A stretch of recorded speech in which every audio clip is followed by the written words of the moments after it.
What is going on, guys? Ryan with Livin Salsa here. Today is going to be a maintenance day. When you're out on the water having fun, there's always got to be days where you have to take care of your engines that provide you all that fun.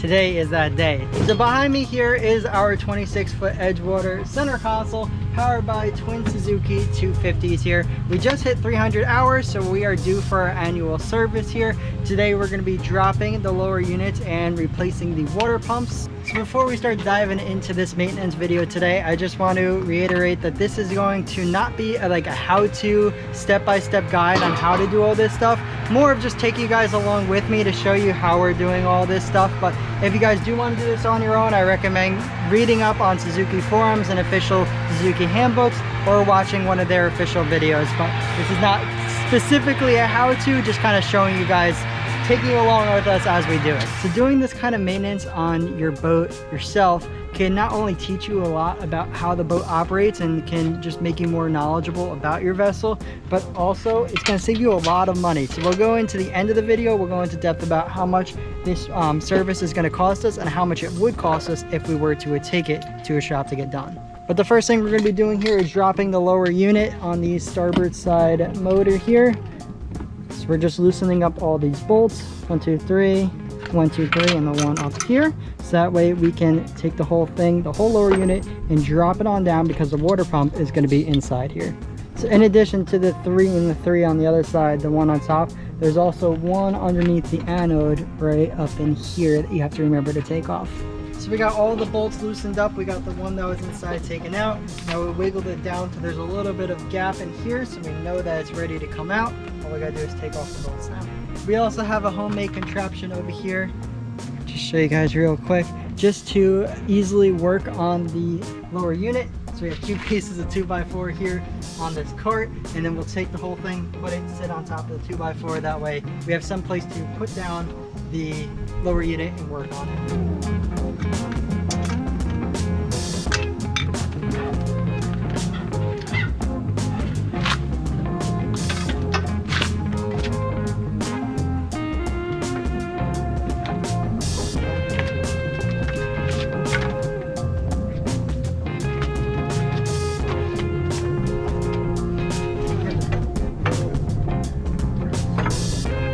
So we got the lower unit taken down, and when we pulled it down, you want to make sure you pull it 2 people. It's probably easiest because it's a little heavy. Nice and straight down, so that way you don't bend the drive shaft or the control shaft over here that shifts your gears. So yeah, got it out onto our stand, ready to go ahead and replace the water pump. So we're going to have the water pump housing right here. There's going to be 4 bolts, 2 on this side, 2 on the other side, that hold it down. So we're going to pop all these off and then lift up the whole housing over the drive shaft. My whole life is on video. Ooh, we got shells and stuff under there. Ooh, that is not good. No, we got. So under the water pump housing. Wow, look at that. Some nasty stuff under there. This is why you gotta take it off and service it. This is why it's also really good to do it yourself, is because if we were to take that to someone, we probably wouldn't even know that there was that underneath the water pump housing. So in order to get this metal plate off over here, there's 2 10mm bolts, loosen those right up, and then there is a keyway over here on the drive shaft. So there's a little notch back over here, and you just have to take a little hammer and just tap it out. It sits like that is to prevent it from coming up. So you take it, tap it out, and now this plate will be able to slide up over the drive shaft.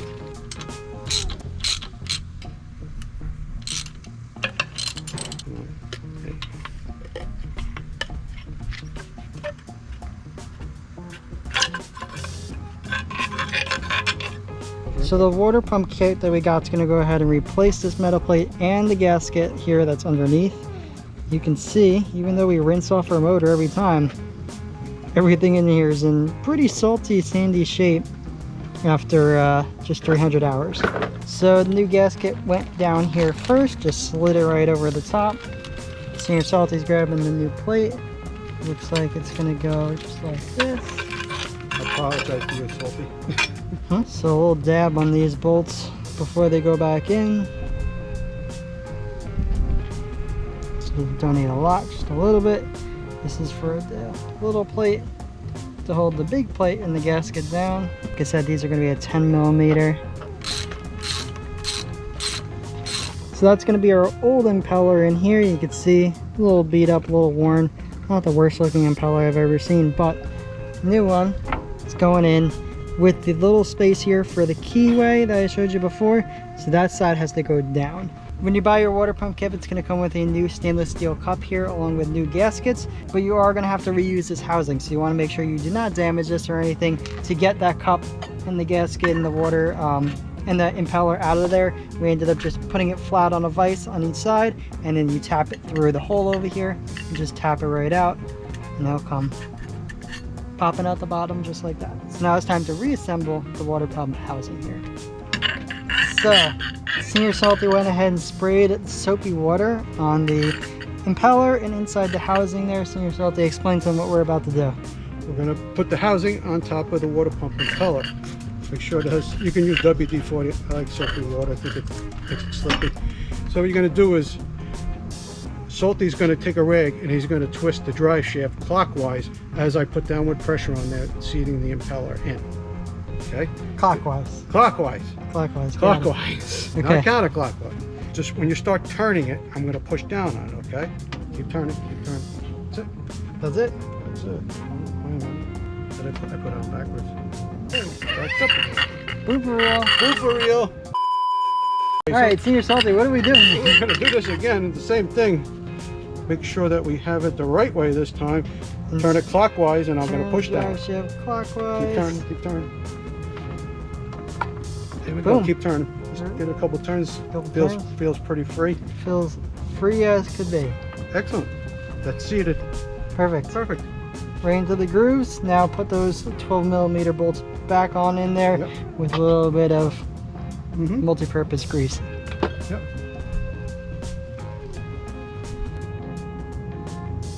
Okay. That's So you're right. all snug. Yep. You do not want to over tighten those bolts.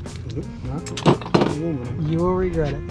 We're gonna grease the threads of the drive shaft over here and the shifting, I'm assuming, as well. Yep. And you do not want to grease the top. Nothing goes on top. Keep it nice and clean, or else it'll clog up the. It does is it creates an air pocket. If you get grease up here, it doesn't let the air go out. Okay. And if you get an air pocket up there, the shaft won't go all the way up. We are ready to reassemble the lower unit onto the rest of the motor here. Staged up, ready to go.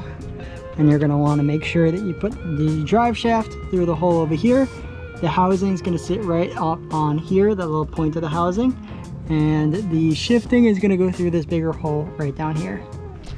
So you're going to be the line. Are you filming it? Yep, we're filming. Okay. Hang on, hang on. In there. In there.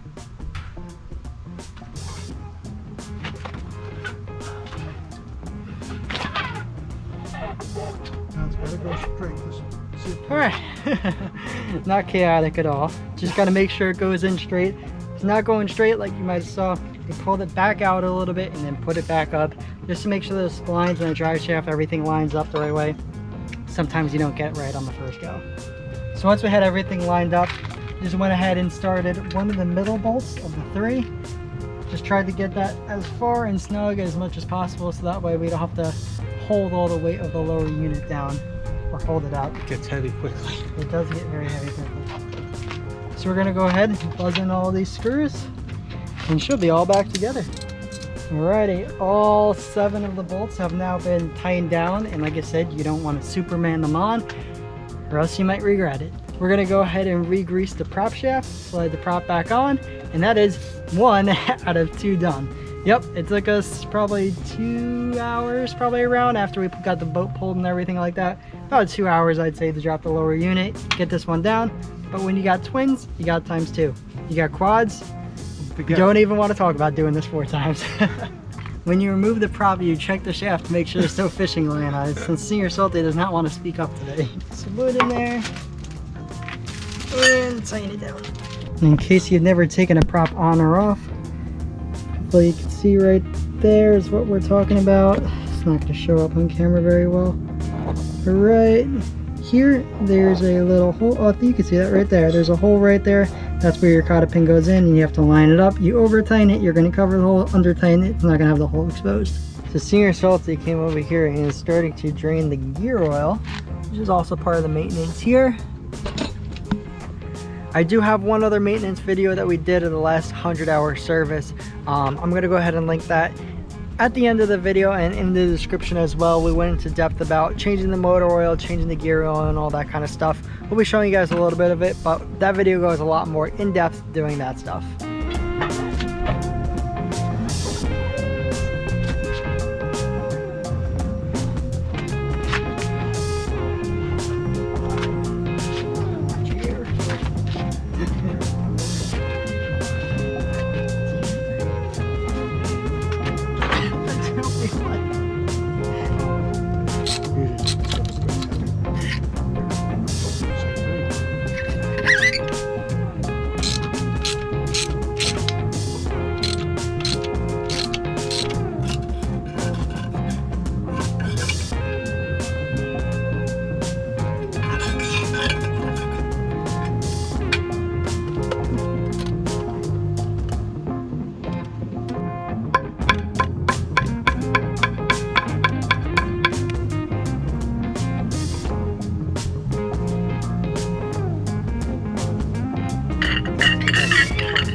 Good?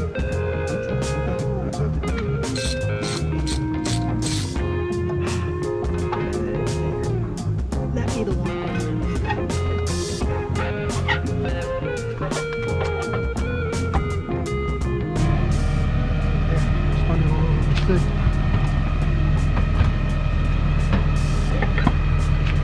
Yep, there it was.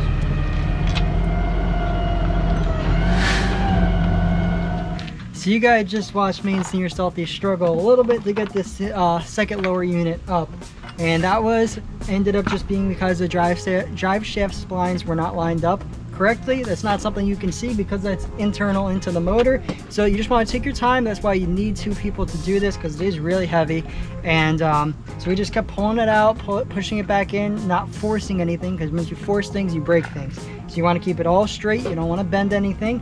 And I pulled it out. Senior Salty just twisted the drive shaft a little bit, put it back up, went right in. So that might be a problem that you might incur when doing this. Just know you might have to twist the drive shaft a little bit.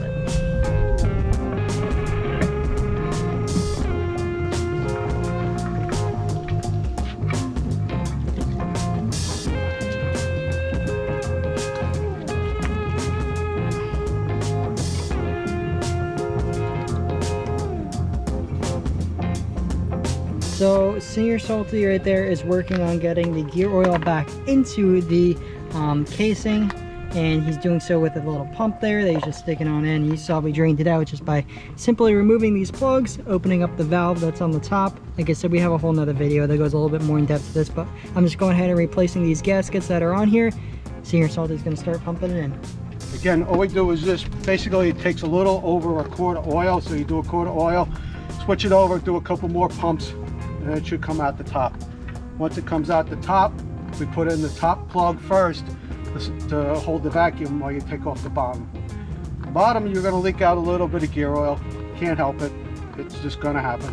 One has a magnetic tip on it. This one right here that's on the bottom of the gear casing. It has a magnet on the end, so that way if there's any metal shavings that are not good to find in there, you can capture it right there on the magnet. So this one goes on the bottom. Yep. And this one goes on the top, so you can see the magnet right there. Top plug is right there. That's the one without the magnet. Bottom plug is down there. That is the one with the magnet. So we're just wiping down the lower unit with a little WD-40 here, just to remove all of the gear oil that might have been leaking around on it. Don't want to leave it on there just staying on the lower unit. So we went ahead and did the same thing we did to the starboard side, which you guys saw. We just went ahead and did it ourselves without filming it, but same thing. Drained it out, pumped the new stuff in, replaced the gaskets, top bolt on, bottom bolt on. It's a messy one. The gear oil is not fun. It's not hard to do, it's just very messy. So we are draining the motor oil here. So Senior Salty went ahead and just took out the plug, that's on the side of the outboard here. We got a little funnel system, and it's going right into the bucket. So it should be about 4 gallons, right? There's 2 gallons in each one. 2 gallons in each motor. Alright.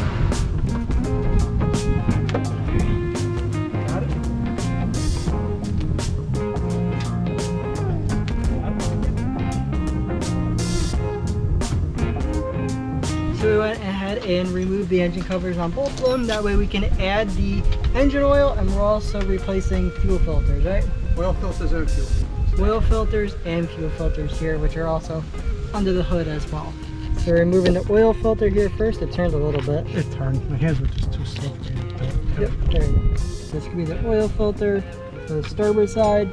So far it looks clean. Okay. Nope, clean. Just a little bit. Wipe off the surface, and Senior Salty also put some marine grease on the gasket. Bring it on straight. There we go. Now we're looking at filling the 2 gallons of oils back in. So we have our oil fill, the motor oil fill here up on top. Glug, glug, glug. Here we go. Drink up. Here we go. Gallon number 2. Alrighty, that will be all of the 2 gallons for the starboard side motor.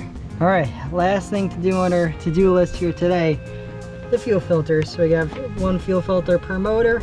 Right here, we're going to take off these 2 10mm bolts that are holding it on for a bracket, pull it off, change out the filter inside, squeeze the ball that you guys have or that are on all the motors, squeeze the little primer ball, gets the fuel back into the cup.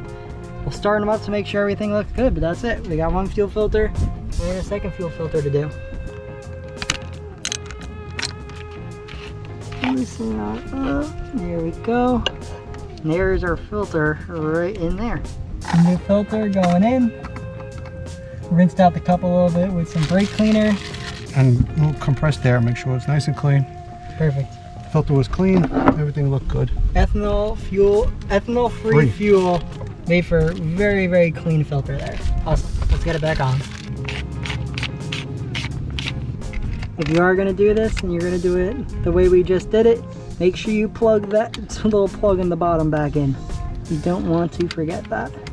Alright, that one is fully replaced and ready to go. This motor is ready to be started up and tested to make sure there are no leaks.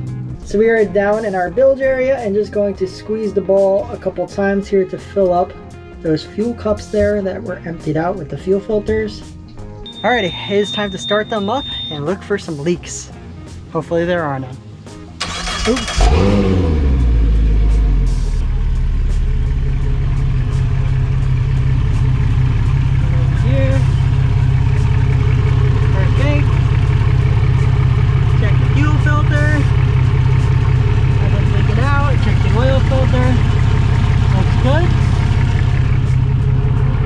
And let this run for a minute just to make sure that nothing's leaking out, but so far we're looking good. We're going to go ahead and do the same start up for the starboard side there, and we all finished.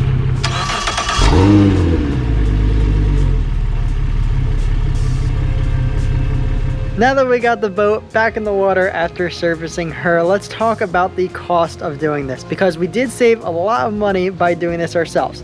So Senior Salty did tell me this cost about $450 for all the parts and everything to do the motor service, plus about 5 or 6 hours of our labor. If we were to take this to a shop, it would probably end up costing around $1,500 to $2,000. So we did save about over $1,000 doing this ourselves. Definitely worth it. If you can do it, if you got the knowledge, if you have the time and the skill, highly recommend doing it. Just make sure you know what you're doing first, because you definitely don't want to screw it up. So we just went ahead and sprayed down both of the engines with a little bit of WD-40 to help with some corrosion and rust and help prevent any of that kind of bad stuff that we don't want.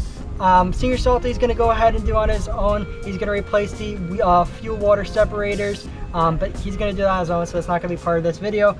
But that's going to wrap it up here for the maintenance video. Like I said, this is not an exact how-to step-by-step guideline, but it is just how we do it, so take it for what it is. Hope you guys enjoyed this kind of video. If you did, make sure you guys hit the like button. Definitely consider subscribing down below. I'm gonna go ahead and link the other maintenance video we did the last 100 hours over here on the left side of the screen, also in the description down below. Thank you guys so much for watching, and until our next video, remember to keep living salty.